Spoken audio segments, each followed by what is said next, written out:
Hello, I'm Kenny Lowry, and today we're going to talk a little bit about the quality of pots or urns, different quality standards to make a fountain out of. All of our pots come from either Vietnam or China. They're a really hard quality fired pottery.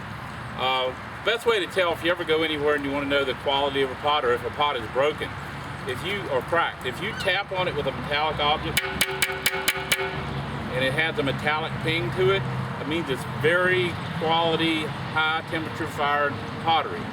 Now, this is a Vietnamese pot, and the Chinese pots are going to be basically the same way. Even the rustic fired things are going to have that metallic ping to it. And I'll grab the camera here in a minute and show you up close on some of this stuff.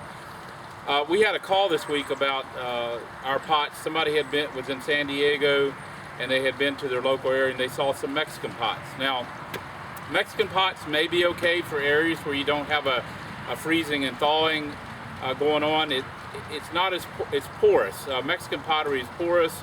This is not. So that being porous, it'll draw moisture, and when the moisture gets in it, you throw in freezing and thawing, your pot will deteriorate.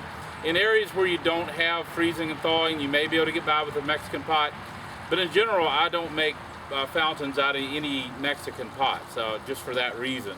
We're in an area of the country where it freezes and thaws here throughout the winter almost daily, so we have to have a really hard, dense pottery that's not porous to be able to withstand the winters here. And I would recommend that for you too. Mexican pots may be okay, but I would not make a fountain out of a Mexican pot.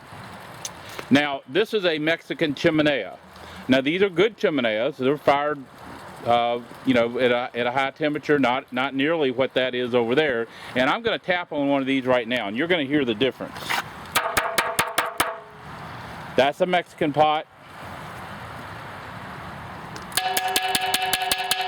You hear the higher pitch. That's a harder pot. Now, that's a Mexican pot that you can put a fire in. If you put a fire in one of these pots over here, it'll basically explode. It just can't expand. So the Mexican pot can. So you can actually put fire. That is a chimenea, so we build fires in those. That'll expand and contract. You can't do that in a Chinese or Vietnamese pot.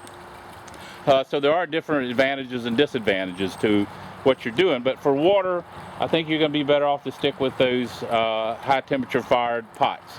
Now, if you tap on it and it's cracked, it's going to sound kind of a thud, almost like tapping on a block of wood.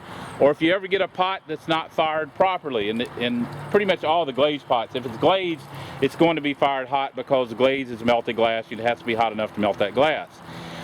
With a painted pot like this is, it's not going to, you might get one once in a while that's not fired properly. It's not hot enough in the kiln. And when you tap on that, it's going to sound like a block of wood. You don't even want that for planters. That's going to deteriorate even just a rain.